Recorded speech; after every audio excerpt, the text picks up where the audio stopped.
د سونه اف ام پښتونخوا ډیرو ګرانو ښاغلو کتونکو اوریدونکو د پښتونخوا رنګونو سره زم تاسو قربا روخان یوسفزی امید درم چې روز جوړ وي. ګرانو کتونکو اوریدونکو د روزو د رمضان شریف چې کوم دی نو درېمه اشاره اخیری اشاره چې کوم دی نو شروع شو بیګا هم زمونږ ډېرې میندې خویندې زمونږ لونه زمونږ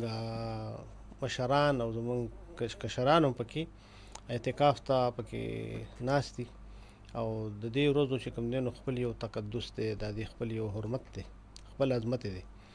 ګرانو کتونکو اوریدونکو نن زمونږ موضوع چې کومه ده هغه ده زمونږ چې نن د حضرت علی کرم الله وجهه چې د رسول کریم صلی الله علیه وسلم لکه د تره زوی مو د هغوی زوم مو دلته د ټولو نه کم عمره یعنې اسلام قبول کوونکي چې کوم دی نو حضرت علی رضی الله تعالی عنه د هغوی د شهادت ورځ ده او په دغه حساب باندې بعضې مورخین وایي چې لکه دا یو کم 13 جنوري او د عیسوي کال چې کوم دی نو دا 601 بعضې وایي چې 20 جنوري 601 چې کوم دی نو دا عیسوي کال راځي. په دغه حساب باندې چې نن موږ ګورو نو 1415 کاله وشول د حضرت علی کرم الله وجهه شهادت ته او د هغوی شهادت چې کوم دی نو هغه ډېرو تاسو دغه ته معلوم دی چې هغه عبدالرحمن ابن ملجم چې کوم یو خوارجو یو کسو هغوی د حضرت علی رضی الله تعالی عنه چې کله هغوی د سحر مونځ ته راتلل نو په دغه دوران کې پې د توري ګزار وکړو دا 19مه روژه وه او د هغې زخم د وجې نه بیا دا 2 ورځې چې کوم دی نو حضرت علی کرم الله وجهه چې کوم دی نو هغوی په بستر باندې د زخم د وجې نه زخم ډېر زیات ژور او بیا 21مه روژه چې کومه وه نو په هغې باندې هغوی دغه د شهادت پیاله وڅښله. د حضرت علی کرم الله وجهه لکه موږ دا وګورو د رسول کریم صلی الله علیه وسلم لکه 4 یاران چې کوم یادېږي په هغې کې څنګه چې موږ ذکر وکړو د حضرت علی رضی الله تعالی عنه حضرت عثمان ذوالنورین رضی الله تعالی عنه حضرت ابوبکر صدیق رضی الله تعالی عنه حضرت عمر رضی الله تعالی عنه. اوس په دې حساب چې موږ ګورو نو دا 4 ستنې چې کومې وي نو او د دې سربراه یا د دې مشري د هغوی لاس په دې 4 واړو باندې د رسول کریم صلی الله علیه وسلم هغه د شفقت لاس د محبت لاس پروت و. خو که موږ وګورو نو دا 4 واړه صحابه کرام چې کوم دي 4 یاران په خپل دغه کې د هغوی یو ډېر لوی نوم دی. که موږ وګورو نو لکه د حضرت عثمان رضی الله تعالی عنه د هغوی هغه صحاوت د حضرت ابوبکر صدیق رضی الله چې کوم دی صداقت او د حضرت عمر رضی الله تعالی عنه عدالت او د حضرت علی کرم الله وجهه چې کوم دی نو همت او طاقت دا 4 واړه څیزونه چې کوم دي نو د اسلام په خورونه کې د اسلام په ګټه کې او د اسلام په غلبه کې چې کوم دی نو ډېر لوی مهم رول ادا شوی دی ادا کړی دی. ګرانو کتونکو اوریدونکو تاسو کولی شئ چې زموږ د ټلیفون شمیره دا 091 52 54 103 یعنې 091 5254 پرون هم د پښتونخوا رنګونو کې ډېرو ملګرو چې کوم دی نو هغوی ټلیفونونه کول خو بیا زموږ د پروګرام وخت سر ته رسېدلی و نو د هغوی نه بخښنه غواړو. کولی شئ تاسو چې موږ پرون کومه موضوع باندې خبره ترې کړې وي که ځینو ملګرو څه تجویز وي څه داسې رایې وي څه خبره پاتې شوي وي د هغې خو موږ بخښنه غواړو خو کولی شئ تاسو موږ سره د ټلیفون په دې شمېره باندې رابطه کولی شي او بیا د نننۍ موضوع د نننۍ ورځې په مناسبت باندې د حضرت علی کرم الله وجهه د شهادت په دې موقع باندې په دې ورځ باندې هم چې کوم دی نو تاسو موږ سره خپل خیالات هغه شریکولی شئ د ټلیفون په لیکه باندې. موږ موضوع ایښې ده د حضرت علی کرم الله وجهه د هغوی یعنې اقوال چې کوم دي. ما ته یاد شي چې موږ په سکول کې وو په پرایمري کې زه اوس نه پوهېږم چې دا د 2یم جماعت کې دا سبق و که په 3یم کې و چې حضرت علی رضی الله تعالی عنه چې کوم دی نو یو جنګ کې یو کافر سره هغوی دغه مشتګریوانو جګړه و اخره کې هغه کافر چې کوم دی نو هغه سر د لاندې راګزار کړو او دوی پې خپله توره چې څنګه ګزار پې کولو نو هغه په د لاندې نه چې کوم دی نو د حضرت علی رضی الله تعالی په مخ مبارک باندې هغوی توکاڼې وتوکل او دې سره حضرت علی رضی الله تعالی چې کوم دی نو اوچت را پاسېدو او هغه کافر پرېښودو. هغه تپوس وکړو ورته وی چې اوسه پورې خو ماته د خدای د رضا دپاره یعنې د اسلام د دغه دپاره ما تا سره جنګ کولو او ته زما دشمن وې، چونکې اوس تا زما په مخ باندې توکاڼې وتوکل نو هسې نه چې په ورځ د قیامت دا خبره الله تعالی ماته وکړي چې دې کې خو ستا خپله غصه او خپل هغه انتقام هم شامل و، تا د خپل انتقام د وجې نه چې ستا په مخې توکاڼې وتوکل، یعنې دې ته هغه صبر او زغم وی، دې ته برداشت وی. د حضرت علی رضی الله عنه چې کوم طاقتور او بهترین توره چلونکې، او زه حیران په دې یم چې بعضې مورخین دا وایي چې د حضرت علی رضی الله عنه چې کوم دی نو هغه قد دومره نه و. خو زه ته خبر وکړم موږ چې په د استانبول کې په ترکي کې د هغې میوزیم کې هغه کومې تورې پرتې دي نو په هغې کې د حضرت علی رضی الله توره چې کوم هغې ته موږ وکتل هغه ډېره لویه او درنه توره وه. ما ملګرو سره خبره کوله خندل مې چې ګوره لکه دومره دوی وي چې قد کم و د هغه او خو د دې تورې ته وګوره چې توره د ټولو د نورو صحابه کرامو د تورو نه د هغه حضرت علی رضی الله توره چې کوم دی نو هغه ډېره زیاته درنه غونې وه او ډېره لویه هم وه. بهرحال زه به بیا تاسو ته دا خواست وکړم چې د نننۍ موضوع د نننۍ ورځې په مناسبت تاسو موږ سره د ټلیفون په ذریعه باندې خپل خیالات او تجویزونه هم شریکولی شئ، د خپلو جذباتو او د احساساتو اظهار هم کولی شئ. او دې سره سره پرون موږ چې کومه موضوع وه زموږ د پښتنو په دې ټولنه کې دا چې کوم جذباتیت دی، کوم شدت پسندي ده او کوم غصه ده، اشتعال انګیزي ده، نو په دې معنی هم پرون ډېرو ملګرو ټلیفونونه کول او ځینې ملګرو خبرې پاتې شوې وې، نو هغوی ته موږ دا معذرت هم غواړو او خواست کوو تاسو ته چې تاسو موږ سره خپل خیالات شریک کړئ. زه د حضرت علی رضی الله عنه د یو کول نه د دې کول نه شروع کوم چې یاره علم د علم او د دولت او یا د علم او عقل یا د علم او د پوهې یا د علم او د دانش یا د علم او د تدبر او د فکر په هکله د حضرت علی رضی الله عنه ډېر مشهور یو کول لرونبې دې نه خبره کوو چې علم د دولت نه زیات غوره په دې دی چې علم ستا حفاظت کوي او تر دولت حفاظت کوي. بله دا ده چې دې سره علم چې ته څومره خورې نو هغه سیوا کېږي، دولت چې ته څومره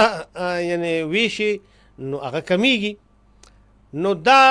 یو دومره زبردست یو کول دی که په دې له موږ غور وکړو چې د حضرت علی رضی الله عنه دې کول ته. بله دا چې لکه دې خبرې ته هم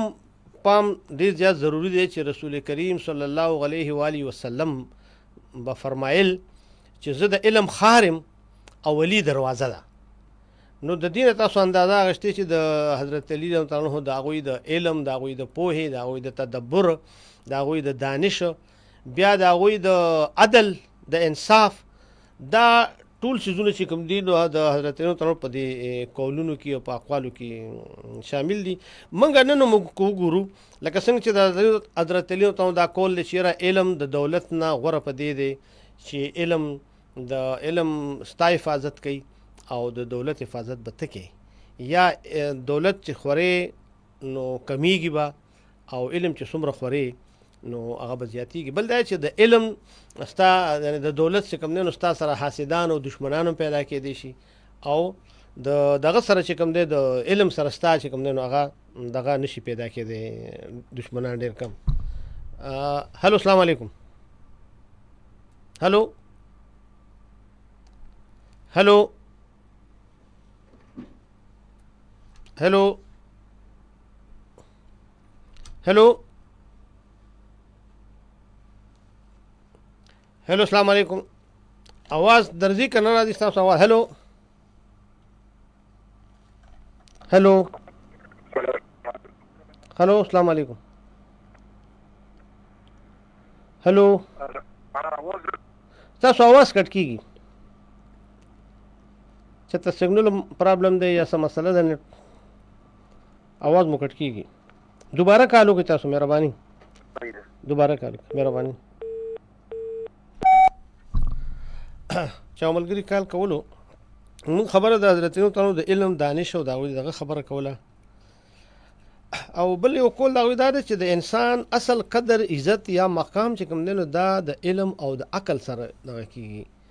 او په دولت سره نه. زما په خیال چې بل موږ ته یو کال لا روان دی نو هلو السلام علیکم هلو هلو هلو هلو هلو ما خل لاین کې څه مسله ده او کال هلو اواز مو ډېر سلو راځي او داسې شور غوندې م راځي پکې نو هلو بخښنه غواړو ستاسو اواز هلو ګرانو کتونکو اورېدونکو نو موږ دا خبره کوله چې نننی ورځ چې کوم دی په کار دا دی چې موږ د حضرت علي رضی الله تعالی عنه د شهادت ورځ چې کوم ده په دې ورځ باندې موږ یعنې دا هم یو عهد وکړو چې د هغوی ژوند د هغوی اقوال د هغوی حکمتونه هغوی چې الله تعالی کوم تدبر ورکړو او بیا دا دی چې د رسول کریم صلی الله علیه وسلم یعنې د تره زوی د ټولو نه یعنې کوم عمره دغه چې وړومبې هلک چې کوم هغه اسلام ته را داخل شو او بیا د ټولو نه لویه مرتبه دا ده چې د حضرت فاطمه الزهرا رضی الله تعالی عنها یعنې خاوند حضرت هلو السلام علیکم السلام علیکم وعلیکم السلام په خیر څوک دي د کوم ځای نه شاهجان مو پېښور مو وسټاینه جی شاهجان صاحب تاسو ښه ټیک ټاک یې شکر الحمدلله تاسو ښه الحمدلله جی وایي جی پروګرام اورئ جی جی څه ویل غواړئ دا حضرت علي صاحب چې یو قرباني شم دی یو پیره مقابله کړې وه د هیچ کافر سره هغه هیچ کافر چې کوم دی نو هغه په سمندر د هغه صرف د ګوډو پورې و دی چې کله ورغو د غر د پاسو دی نو هغه ته تپوس وکړو چې هلکه کوم ځای نه راغلی تا علي صاحب تا لیدلی دی هغه ورته چې بلکل ما لیدلی دی وایي چې څنګه دی بس ما ته ګوره زما په شان دی وایي چې فقط کې څنګه دی وایي بس ما ته ګوره زما په شان دی چې په باډۍ کې څنګه دی وایي بس ما ته ګوره زما په شان دی نو وایي ته خو نه وایي زه یم که نه بس دی ورته ویلي چې راځه چې مقابله وکړو نو دی چې کله د سمندر نه راووتو د هیچ کافر جی جی نو علي صاحب ته ویل چې ګزار وکړه هغه ورته بیا به په وروستو پړه ارماني ته ګزار وکړم رومې ته ګزار وکړه هغه چې دا خپل کوچت کو که نه هغوی والو نو پیغمبر علیه ته پته لګېدلې وه صلی الله علیه وسلم هغه ورته د هغه ځینه په سر لاس کېښو او د هغې باوجود دومره زور ورکو چې دی د ګوټنو پورې په دې غر کې دن نه کو دا ګوټنه یې دن نه شوې صحیح نو چې کله بیا د ده لمبر راوایي چې زه اوس ته ګزار وکړه چې ده پې ګزار وکړو که نه الله اکبر ناره یې وویله نو د ده دې توره راته کومه توره چې ته یادې نو د دې تورې ژبه اسمان ته ورسېده چې راخوشي که دی بلکل په منځ نیم کو نو دې کافر ورته ویلي چې یاره اوس ته وایه چې زه په وچو لوېږم که په لمده نو دی ویلې چې دا خو کافر دی که ورته یم چې په لمده ولېږه دا په وچو لوېږه که وچو ولوېدو د ده د بوی د لاسه به خلک مړي ده ورته کافره په وچو لوېږه نو خو کافر و هغه الټا شو لمده ولېدو نو بس اوبو ته سمندر ته دغه ته لاړو چې سمندر ته لاړو د ده چې کله د بوډۍ نه دا لاندې ځي پورې چې دا کوم دا نلی دی که نه دا کوم ملک یادوي چې په هغه ملک کې د ده نه پل جوړ شوی دی دی په هغه ټایم کې دی ختم کو علي صاحب چې کوم هغه ډېر زیات کافي طاقتور او پهلوان انسان و بالکل الله تعالی هغه ته ډېر لوی دغه هغې ته الله پاک هغې له یو تخلص ورکړی و دغه چې دا د الله شعر او شعر خدا که نه بالکل شعر خدا دی دا چې دا بعضې ټایم دا اشیاګان نه دي دي چې دغه کوي خو دوی لکه بس دا نه وایي شیعګان چې کوم دي نو چې علي صاحب بېشکه شیرو د الله بالکل خو نبي نه و. نه بس هغه خو ځان دغه دی، خو بهرحال د هغوی ځان ته خپل دغه دی مسلک دی او دغه دی. خو موږ چې د علي صاحب خبره کوو د حضرت علي نو الله تعالی څنګه چې تاسو خبرو کړو ډېر لوی طاقت ورته ورکړو، همت یې ورکړو، ډېره لویه پوهه او ډېر لوی دانش یې ورکړو. او شاهجهان صاحب ډېره زیاته مننه، تاسو موږ ته کار وکړو، موږ زموږ پروګرام مو وستایلو او ډېره ښه واقعه مو پکې بیان کړه. نو خوشحاله او آباد راته اوسئ، انشاءالله رابطه کې به یو.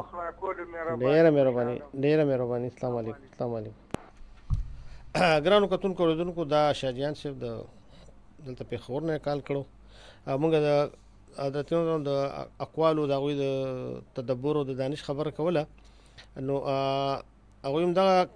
خبره کوي چې د انسان اصل قدر او عزت او مقام چې کوم دی دا په علم باندې دی، دا او په عقل باندې دی، چې هغه کې څومره پوهه ده، څومره شعور دی، څومره تدبر دی پکې، څومره تفکر دی پکې. او هغه چې کوم دی چا چې علم حاصل کړو نو هغه طاقتور شو. طاقتور اصل دغه دی که نه. بله یو قول دی چې یاره عقلمند سړی لومبی سوچ کوي، یعنی څنګه چې خبره تلل که نه، او د هغې نه پس بیا خبره کوي. او جاهل سړی یا ناپوه سړی لومبی خبره وکړي بیا وروسته سوچ کوي. نو او بل دا چې کله عقل مکمل شي نو بیا خبرې کمې شي، خبرې کمې کېږي. اوس دې دغه ته هم سړی چې وګوري چې یاره واقعي موږ چې څنګه خبره کوله چې یاره د دنیا د طاقتورو بادشاهانو فاتحانو چې هغوی تورې چلولي دي، خلک یې وژلي دي، جنګونه یې کړي دي، خو د هغې مقابل کې چې کوم عالمان خلکو، عقلمند خلکو، د خپل وخت هوښیار خلکو، فلسفیانو، دانشورانو، مفکرینو، هغه نن هم ژوندي دي. د هغوی د هغه علم نه، د هغوی د هغه پوهې نه، د هغوی د تدبر نه، د تفکر نه، د هغوی د فلسفې نه، د هغوی د سوچ نه، د هغوی د خیالاتو نه نن هم خلک چې کوم دی نو استفاده کوي. که موږ وګورو زموږ د یونیورسټو کې مختلفو شعبو کې چې کوم موږ له سبقونه ښودلی کېږي نو هغه د دغه خلکو چې هغه عقلمند خلکو، هوښیار خلکو، هغوی په دې باندې کار کړی دی. نو کومو خلکو چې لکه اوس مثال چا وسله جوړه کړې ده نو د هغوی نوم څوک نه اخلي، یا چا ډېر جنګ کړی دی د هغوی نوم څوک نه اخلي، د هغې نه به موږ څه استفاده وکړو او څه به نورو خلکو ته د هغې نه ښېګړه ورسي. نو په دې بنیاد باندې علم چې کوم دی، او بیا علم چې کوم دی نو دا کله چې د عمل شکل واخلي نو دا ټکنالوژي شي، مشینري شي، خو دې سره سره علم سره بیا اخلاق، علم سره عمل، چې په هغه علم باندې سړی عمل هم وکړي. لکه رحمان بابا یو شعر ماله راشو چې علمیت د بې عمله عالمانو، علمیت د بې عمله عالمانو لکه گنج د کتابونو په خره بار شه. یا علم وکړي سمل ور باندې نه کړي لکه طفل هسې لوبې په کتاب کړي. نو مطلب چې د علم سره بیا دا ضروري ده چې هغه په هغې عمل وکړی شي او دغه رنګ یا هغه په عمل کې ثابت کړی شي.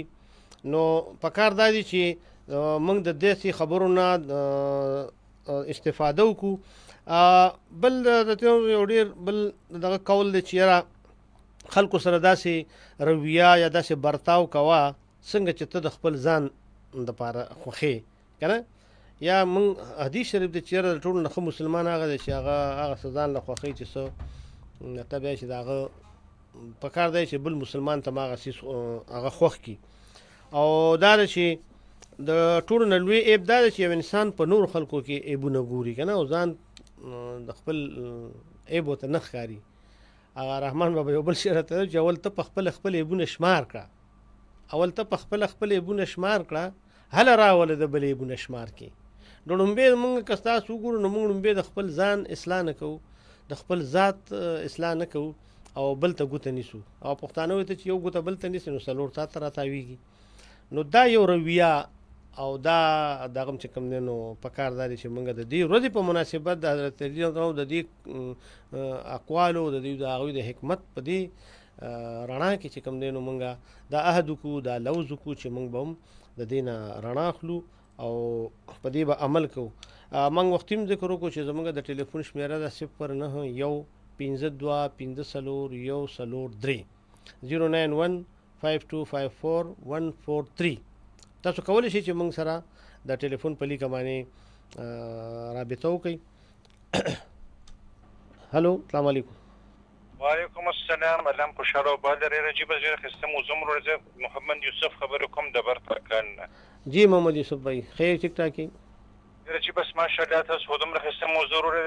ردین وړاندې چې د په تلسم روزه باندې سیف الله یعنی د الله تعالی تورا او د الله تعالی تورا نه خرید بن ولید حضرت هم وفات شوی وو کنه. واو هغه ډیر ارمان کړی وو په خپل کډ پوزي باندې چې مرغومون تر نو غیر افسوس وکړو چې مطلب ما دمو جهادونه وکړ دمو ما جنگونه وکړه او ما نه د پک د شهادت را نه کولو چې کې د پک تسلیم د روح مته چې هم سیف الله د الله تور او بیا د بارک خبر کوم چې حمزه بابا په صلافت خپل یوان یعنی مته چې خپل کتابونه قربان کړی په شعر خدا باندې کنه چې سمره د باندې دغه کړی دی حمزه باندې د بسخره د پوسو کې چې هغه ماته د په باره کې سمسته نه کړنو که زه ډېر سینه کوم جهت دا به ډېره کمه وي که نه بالکل او حمزه رڼا شوه او علي علي وایه علي وایه چې بالکل دغه چې ده نو بالکل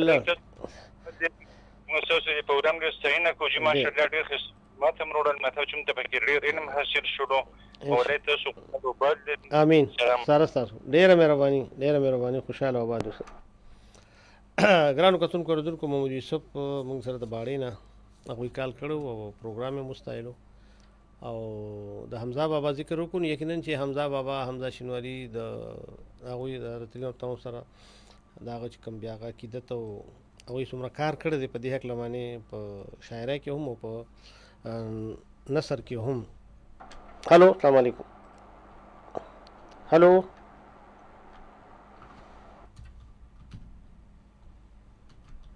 hello hello وعلیکم السلام. خیر د مهرباني आवाज مو لګ ډېر روزه روزه خدا موږ له پته ده د یو اشتمه روزم ده سړی لګ داسې بیته به غونې شي همدا خبرې کوم ډېر کار ګولري نه خره الله به څنګه دل لغونې داسې لګ چرت کې شه مسله راځي تاسو ورور شکر دې تاسو خې ټیک ټاک بالکل بس امن د پروګرام اورو ډېر خپل خبرې مکلې نو بالکل تاسو څنګه ویله جی تعالی نو ډېر د اخبار مشهور دي کله چې هغه خبرې موږ تاریخ وګورو او دینه لکه نور ته هم پیدا ورته بالکل خبرې ته خپل بد نه ګورو نو د دینه منځ ډېره مهرباني ده الله بھائی چې تاسو موږ ته کال وکړو زموږ پروګرام مو ستایلو او ډېره مهرباني. السلام علیکم. ګرانو کتونکو اورېدونکو ریحان الله ته کې هم کال وکړو هغه هم پروګرام وستایلو او پروګرام زموږ روان دی او زموږ د ټلیفون شمیره تاسو ته ما وویل چې 09152541143 تاسو کولی شئ چې موږ سره د ټلیفون په لیکه خپل خیالات شریک کړئ. هلو السلام علیکم. وعلیکم السلام ورحمۃ اللہ وبرکاتہ. د حضرت علی کرم الله وجهه رضی الله تعالی عنہ یو واقعیا بزم د تور مولای شه وارو یی خو تاسو د کوم ځای نه کال کړی نوم خپل تعارف هم سړی وکړي خی ما څنګه کال کړی نوم مې دی جی صادق خاجي خادم سے جی ای اورځ داسې و چې د فاطمی بیبي هم دغه حضرت علی سے دواړه لاسونه داسې دغه کې یو لاس بل کنه وی چې نبی نم د مغرب نه تر مشرق او د مشرق نه تر مغرب په نور لاسونو کې داسې طاقت لکه چې طاقت زما په دې لاسونو کې الله جوړې نو بیبي فاطمه رضی الله تعالی عنها چې کوم دې لګه داسې دغه غونته شو خو سیمه یې سیمه نه ها لاړه بابا جان کرا بابا جان کرا چې لاړه نو دا هغه ما په استاد نه بدغه نه دی په لکه صحیح جی بابا جان کرا لاړه نو بابا جان خو مطلب دا دی چې نبی علیہ السلام ته خدا هر څه پته وکنه واو بشک او هغه ورته چې دا تکلیف داسې دغه چې یاره بس نور زما په دغه نه ټیک دا شیر خدا حضرت علی رضی الله تعالی عنہ طاقت شته ډېر پهلوان دی دغه دی کنه او ویلوي چې د مغرب نه تر مشرق او د مشرق نه تر مغرب نوی نمبر لکه لاسونه د طاقت کنه نو چې ما سی وای تاسو د بابا جان ویلې ښه نو وی د مدینې منورې دغه نه به چې کوم دی دغه کېدو د ګش په کېدو هر چې خپل نمبر و وی بېګاله د حضرت عمر صاحب یا بل چا نمبر و خو د علي صاحب نمبر نه و نو چې بیګاله د چا نمبر دی یاره د عمر صاحب نمبر دی یا دغه یار بیګاله به ته نه کې بیګاله به دغه حضرت علي صاحب کوي دا بیټ لکه څنګه سبا پولیس بیټ کوي که نه نو دغه دی دا نو هغه ورته ویل ښه ډېره ښه ده نو بس تیاره شو دغه شو نو نبي علیه السلام هم بار ورته حضرت علي صاحب په د مدینې منورې په دغه بیټ کوډو که نه نو ورته توره تیاره وه نو ورته ویلې چې ما اسمکا نبی علیہ السلام ورته ویل چې ما اسمکا ویل زه ورته ویل چې انا حضرت علي بن ابي طالب وی چې خالته کې زما هغه دغه پرتي دی هغه کیړی مې پرتي دی چوپړیا خو لږې راله راوړه نو حضرت علي صاحب ډېر زور وکړو ولې هغه کیړی ویل اوچتې نه شوې بیا زور وکړو بیا حیدري ناره وکړه خو کیړی اوچتې نه شوې چې قربان دا کیړی خو نور اوچتېږي ویل ښځه اوسې اوچتې کړه چې اوچتې کړې نو بیا دغه دې اوچتې شوې نو ټوله ماجرا یې ورته وویله بالکل بالکل دا موږ هم اورېدلې ده دا ډېرو عالمانو د خولې نه موږ دا واقعه اورېدلې ده زار محمد استاد و په کوار کوټ کې د دربار عالیه او هغې کې یو دغه د محفل و که نه د ناجیه محفل و ځان ته تللی و د شپې دا مسله سردار محمد استاد کړې وه نوره ما ته نشته پته چې سردار محمد استاد د کوم کړي دي زه الله مو خوشحاله لره موږ به ټلیفون وکړو موږ یاد کړو پروګرام مو مستایل خوشحاله و آباد راته اوسئ دغه دی دا محفل کې دو دغه نعتونه به کېده مولانا شان الله حسین صاحب به راته جی جی جی او لکه زه به چې اوس هم جاري باري دی د هرې انګریزۍ میاشتې لومبۍ خالي په دربار عالیه مرشدآباد شریف کې د هرې انګریزۍ میاشتې د لومبۍ خالي چې راشي ښه دا ډېره ښه خبره ده چې هلته کې نعتیه محفل کېږي ډېر غټ غټ عالمان به راتله صحیح ډېره مهرباني دي خوشحاله اوسئ ټلیفون مو راته وکړو پروګرام مستایلو موږ سره مو خپل خیالات شریک کړل خوشحاله و آباد اوسئ مهرباني ګرانو کتونکو اورېدونکو یو بل کول د حضرتونو ډېر مشهور کول دی چې حسد یا بدنیتي یا بغض زما په خیال چې موږ ته بل کال لا روان دی نو هلو السلام علیکم هلو السلام علیکم وعلیکم السلام څوک چې د کوم ځای نه ستړی مه شې درته وایو په خیر خوار مشه د کوم ځای نه مو ټلیفون کړی څه نوم مو دی مو د کوټې څخه خبرې کوټیوال خبرې کوم ښه د کوټې نه ډېره مهرباني جی ستړي نن ستاسو شو یې پلا لینک رالی بیرته واپس کاټ شو نو په دې خاطر مال ته راته اټینډنس ولګوه ډېره مهرباني به زمونږ خو پروګرام روان دی د حضرت علي کرم الله وجهه د شهادت ورځ ده بالکل نو په هغه حوالې سره زمونږ نن پروګرام روان دی او تاسو مونږ د کوټې نه پکې یاد کو نو ډېره بس جزاک الله خیر دا خو دې ډېر زبردست ماشاءالله خو دې کله موږ اورو بس کله لینک ملاو شي کله نه شي ملاو کله لینک دی او تاسو سم دا ریکویسټ کوم پلیز کې پی کې لینک کله کوټیوال والا ته ورکوا نو دا یو جهان مننه بالکل ورکو که خیر ښه ډېره مننه یو جهان مننه ډېره یو جهان مننه تاسو خوشاله اوسئ السلام علیکم ګرانو کتونکو اورېدونکو د کوټې نه یو ملګري و هغه دا دغه وکړو چې تاسو مهرباني وکړئ چې دا پروګرام دا لینک چې کوم دی نو دا کوټې والا ته ورکوئ چې موږ پروګرام نه باقاعده مستفید کیږو دا خو لینک مخې ته رالو بیا رانه کټ شو نو په دې باندې خو زموږ دغه ټیکنیکل سټاف دا د هغوی مسله ده او هغه به انشاءالله حل شي نو د سونو پښتونخوا نو بهرحال هغه د سونو اف ام پښتونخوا خو زموږ په فیسبوک باندې اسیم چې کوم دی نو هغه لینک او دغه روان وي لایو پروګرام روان وي نو هغې باندې هم کتی شي بهرحال موږ خبره کوله د حضرت علي د اقوالو او ما په خیال چې یو بل کال موږ ته را روان دی نو ګورو چې څوک دي هلو السلام علیکم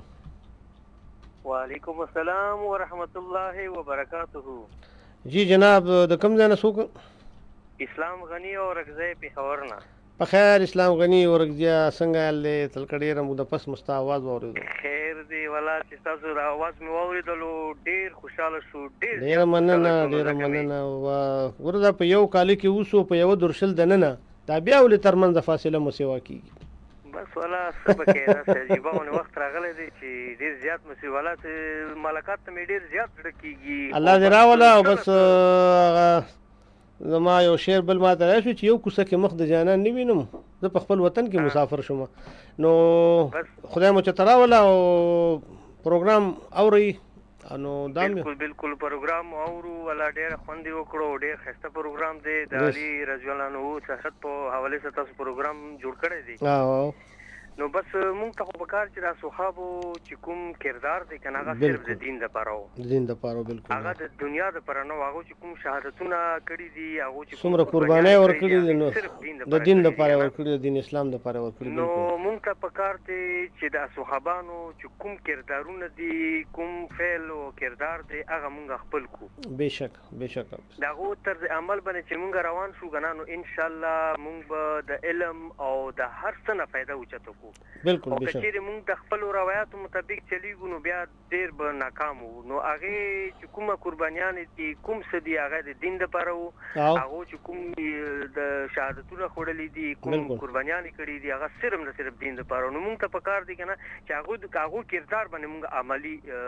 بالکل په هغې عمل وکړو عملي جمع ورکړو ډېره مننه اسلام غني خوشحاله او آباد راته اوسې یو جهان مننه ډېره مهرباني السلام علیکم ګرانو کتونکو دا زموږ یو ملګری دی اسلام غني چې ډېر وخت شو زموږ ملاقات هم نه شاعر ادیب هم دی او اورکزی دی د اورکزو دی هلته په پېښور کې پاتې کېږي موږ ته دا هم پته ولګېده او ډېر خوږ ملګری دی او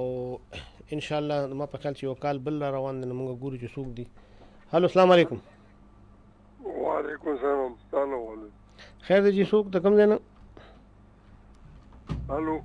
هلو جی مې د کوم ځای نه مو کال کړی او اسم شریف کال کټ شو چا کال کولو خو پکې کال ډرافټ شو دا راځي د ستونزې پکې راځي نیټورک مسله شي دغه شي ما وختي ذکر کولو د ما په خیال چې کال بیا وي کوي نو موږ کوشش کوو چې دغه هلو السلام علیکم وعلیکم السلام جی څنګه جوړې خیر دی جی څوک د کوم ځای نه زه تور خط نه اسلام خبرې کوم جی اسلام خان څنګه حال ښه ټیک ټاک ډېره مننه پروګرام را شروع کړی دی بس او نو نن د هغوی د شهادت ورځ ده او داسې 1415 کاله وشول ما یو معلومات کوم چې دا دوی د قبر مبارک کوم ځای کې دی یاره دا خو ځینې مورخین د هغوی خو بعضې چې تا لکه دغه وایي چې یاره څوک په کوفه کې دی یا په دغه کې دی څنګه چې دا دغه کېږي یاره خو پوره تحقیق نو دا هلته شهید شوي دوی هلته دي هغه خو دغه جومات و که نه په دغه کې کوفه جومات دغه چې کوم و که نه نو قبر دغه یم او د دوی تدفین بفین هم چې کوم دی نو ډېر په دغه سره کړی و ځکه چې دغه خوارج چې کوم نو هغوی خو دا جګړې او دغه غویمې وي حالات داسې وو او بیا دا چې دا هم دغه و چې لکه دغه د زخم چې کله دوی زخمي حالت کې و نو هم هغه سړی خو دوی ونیو او ابن ملجم او هغه هغه ته پیش کړو رضی الله چې دا زما دغه نه دی دا خو د عدالت او دغه کار دی بیا زه دې باره کې څه نشم ویلی ده یعنې دومره هغه د صبر او د برداشت او د زغم یعنې د خپل سر دشمن سره هم چې کوم دی نو دغه رویه هغوی ساتلې وه او ظاهره ده چې د حضرت فاطمة الزهرا رضی الله تعالی عنه چې کوم دی نو د هغوی یو قسم لا مطلب د هغوی د کور دغه خاوند و بیا د امام حسن د امام حسین رضی الله تعالی عنه چې کوم دی نو د هغوی پلار او د پیغمبر علیه السلام د تره زوی او هغوی ډېر زیات شفقت او دغه نو بهرحال تاسو موږ له د موږ پروګرام نه مو کال وکړو موږ مو یاد کړو پروګرام مو وستایلو خوشحاله او آباد راته اوسئ کله کله مو دغسې یادوئ مهرباني جی مهرباني السلام علیکم ګرانو کتونکو اورېدونکو پروګرام زموږ روان دی انشاءالله او ټایم لا وخت زموږ شته ما وختي هم ذکر وکړو چې پرون هم ځینو ملګرو په پرونی موضوع باندې ځینو ملګرو الله تاسو قدر وکړي او تاسو دې راته الله تعالی ښاد او آباد ساتي ستاسو په دې اورېدو باندې ستاسو په دې ټلیفونونو باندې ستاسو په دې تجویزونو باندې او په دې داد او په دې ډاډ باندې زموږ چې کوم دی نو دا پروګرامونه به مخ په وړاندې دي ښایسته کېږي به سونه اف ام پښتونخوا زموږ د دې ټولو د پښتنو نه یوازې د پښتنو بلکې زموږ په دې صوبه کې د ټولو ژبو د ټولو قومونو یو نماینده ترجمان چې کوم دی نو یو پلیټفارم دی یو ریډیو دی نو تاسو کولی شئ او دا ضروري نه ده چې لکه موږ له تاسو څوک دلته زموږ ډېر وروڼه داسې دي چې هغه د پښتو ته نه ورځي هغه موږ له کال کولی شي اردو کې هم چې کوم دی نو موږ څه لږه ډېره داسې ماته ګوډه غوڼه اردو ویلی شو. هلو السلام علیکم. وعلیکم السلام. څنګه لږ خیر دی؟ خیر دی مهرباني جي. څوک د کوم ځای نه؟ جماهیر نه عمرزاده جي. عمرزاده صاحب څنګه حال ښه؟ او ریډیو باندې خیر دی جي، ریډیو باندې आवाज کلیر نه دی جي. ریډیو باندې आवाज کلیر نه دی نو بس په فیسبوک ته وړئ. بس نو وړي د موبایل باندې اورم. ها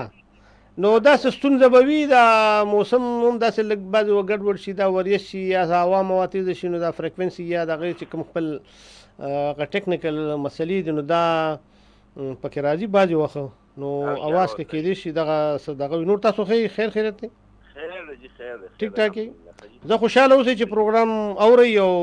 لږ ډېر اورئ او موږ مو یاد کړو نو دا هم ډېره مننه. خوشحاله او آباد راته اوسئ. ډېره مهرباني. السلام علیکم. ګرانو کتونکو اورېدونکو ملګري پکې کال وکړو د پکې دا هم خبر وکړو چې پروګرام ریډیو اواز لږ داسې ګډوډ راځي نو هغه خو ظاهره د دې موسم یا د بهر دغه مسله کېدای شي. او ما وختي د حضرتونو دا یو ډېر مشهور قول دی چې حسد، بنیتي، بغض او کینه داسې سړی خوري لکه څنګه چې دا اور په لرګي ولګي او لرګی سوځي. او دې سره ماله بیا د خوشحال بابا یو شعر هم رایې شو. خوشحال بابا وایي چې په کینه په حسد اس د چا ونه شي، په کینه په حسد اس د چا ونه شي، هر سړی چې حسد کاندي ځان وبکا. نو دا ګوره د بیا دا چې د خوشحال بابا ظاهره د خوشحال بابا د حضرت علی رضی الله عنه باندې چې کوم منقبت لیکلی دی او هغوی په دې باندې کوم شاعري کړې ده، شعرونه لیکلي دي نو هغې هم څه نه څه اثر کېدی شي. هلو السلام علیکم. هلو چا کال کولو پکې خو زما په خیال چې ډراپ شو. نو بل سره کینه، حسد، د بل سره بنیتي او دا خو اوس ډاکټران هم وایي د میډیکل دغه هم دا وایي چې کم سړی کم بنیت وي هغه کینه وي، حسد وي پکې، بغض وي پکې نو هغه به د معدې مریض وي، هغه به وده نه کوي، هغه به ځان خوري. نو پکار دا چې موږ دا مرض هم د ځان لرې کړو. لکه مثلا ته یو سړي ته بنیت یې، ته یو سړي ته هغه پسې خبرې کوي د هغه سپکې وي، هغه سره بغض ساتي نو هغه خو به نه خبر، هغه چې ته خپل کار کې لګیا وي یا بودي وي یا به چې ته په دفتر کې وي یا به په بل څه روزګار کې یا به بهر ملک کې وي هر څه چې وي بهر او تا دلته ځان له چې کوم دی نو په مازغو او په معده باندې دومره لوی بوج اچولی دی څه کولی هم نه شي. ستا د دې بغض حسد د کینې یا د دې خبرو چې کوم دی د هغه د سترګو نه یو باڼه که درله چې کوم دی نو ته نه شي راغورځولی نو ولې دې په ځان دا دومره پردې دغه چې کوم دی اچولی دی. نو پکار دا دی چې دا هم یو ډېر خراب خطرناک مرض دی دا بغض، حسد او بنیتي. او بل دا چې لکه حضرتونو د علم دا وخت موږ خبره کوو وي چې لکه تکبر او غرور چې کوم دی نو دا د علم دشمن چې کوم دی نو هغه دا تکبر دی. او دې ته چې موږ وګورو نو موږ له بیا د قرآن پاک دا ډېر لوی مثال پیش کړی دی او هغه د ابلیس چې ابلیس څومره لوی عالم او د فرښتو استاد خو هغه کې تکبر رالو، غرور پکې رالو، د الله تعالی دغه یو خبره ونه منله او هغه دا وی چې ښه زه به آدم ته سجده کوم لکه زه د اور نه پیدا یم، زه دا یم او زه دا یم او دا ما په مخ کې چې کوم دی نو د خاورو نه جوړ دی او زه به دته چې کوم دی نو سجده کوم. دا یو تکبر رالو پکې، هغه د الله تعالی حکم یعنی هغه ونه منلو، حکم دولی وکړه د هغې د وجې نه چې کوم دی نو هغه الله تعالی دغه کو چې ځه بس مخ ته تور شه او تر قیامته به چې کوم دی نو دغه رنګ مختورن به ګرځي. نو مطلب چې چا سره څه علم وي، پوه وي نو هغې سره پکار دی چې هغه کې عاجزي وي، هغه کې انکساري وي. او رحمان بابا یو شعر راته رایې شو چې یاره ځان ژوندی په ځمکه خښ کړه لکه تخم، ځان ژوندی په ځمکه خښ کړه لکه تخم، که لویي غواړې د خاورو په مقام شه. او اردو هغه یو شعر هم په دې دغه کې چا یو شاعر دی چې مٹھا دو اپنی ہستی کو اگر کچھ مرتبہ چاہے تو دانا خاک میں مل کر گل گلزار ہوتا ہے. حالانکه دا خیال او دا خبره رحمان بابا ډېره پخوا کړې ده په پښتو کې. نو مطلب دا چې عاجزي انکساري چې کومه ده که نه دا ډېره زیاته ضروري ده چې موږ ځان کې پیدا کړو. دا حضرت علی تعالی چې کوم دی نو یو بل ډېر مشهور قول دی چې انسان د ژبې په پرده کې پټ دی د چې ژبه پرانیسته نو دی به پته بولېږي. بل ځای کوي چې لکه دا ژبه چې کوم ده که نه دا د انسان یا د شخصیت چې کوم دی نو دا یو تاله ده جرنده ده او چې دا کولاو شي نو د دوکان پته ولګي چې دوکان کې دننه څه دي. نو په کار دا دی چې یعنې مونږ د ژبې استعمال او ما ته دې سره دا خبر مې شو چې لکه ټولو نه ښه مسلم او مسلمان هغه دی چې د هغه د ژبې نه د هغه د لاس نه چاته ضرر ونه رسي. او ژبه یقینا چې کوم دی نو موږ له ډېره نرمه پسته خوږه ژبه په کار ده. او د خیبر افریدي صاحب خدای دې وبخښي د هغې یو شعر راشو چې زور وي په نرمۍ کې د سختۍ نه ډېر، زور وي په نرمۍ کې د سختۍ نه ډېر، لار په غره کې وباسي پستې اوبه. نو تاسو دې اوبو ته وګورئ. او زه اکثر ملګرو سره خاندم مې د خوله کې 22 غاښونه دي، دا اډوکې دي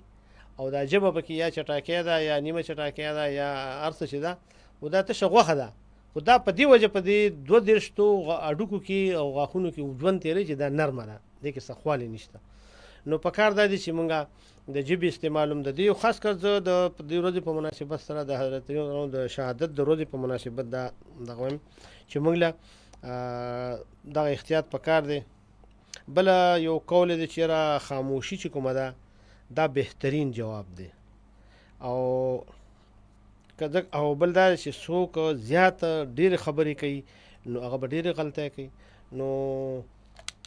غني خان وایي چې ویل کمتر وایه خو په هنر وایه. نو په کار دا دی چې مونږ دغه د حضرت په دې قولونو دا مونږ ولولو، په دې مونږ غور وکړو، په دې باندې د ټولو نه غټه خبر ده چې په دې مونږ عمل وکړو. او بل د هغوی د حکمت دغه ده چې د هغوی وایي چې لکه قناعت یعنې صبر. قناعت دا چې څه تا ته خدای درکړي دي څه د نمود و نمایش او د دې څیزونه په ډډه د ټولو نه لوی دولت چې کوم دی نو قناعت دی. څنګه چې رحمان بابا وایي چې قناعت مې تر خلقې لاندې اطلس دی، قناعت مې تر خلقې لاندې اطلس دی، پټ د در جهان بادشاه ظاهر ګدایم. نو لکه قناعت او دغه بل ماته یو واقعه د دې سره بله خبر یادېږي چې یاره یو ورځ دا په ایتنز ښار کې دا سقراط چې کوم دی نو دی راووتو او دا خلک داسې لګیا په سوداګانو باندې او دغه باندې یو رش و دغه او هغه ودرېدو او شاګردان ورسره نو هغه داسې موسکی شو په خندا شو. نو یو شاګرد ته تپوس وکړو چې استاد ته خو خاندې دا خلک. نو هغه وویل چې ګوره که نه دا زه څومره خوش قسمته انسان یم د دنیا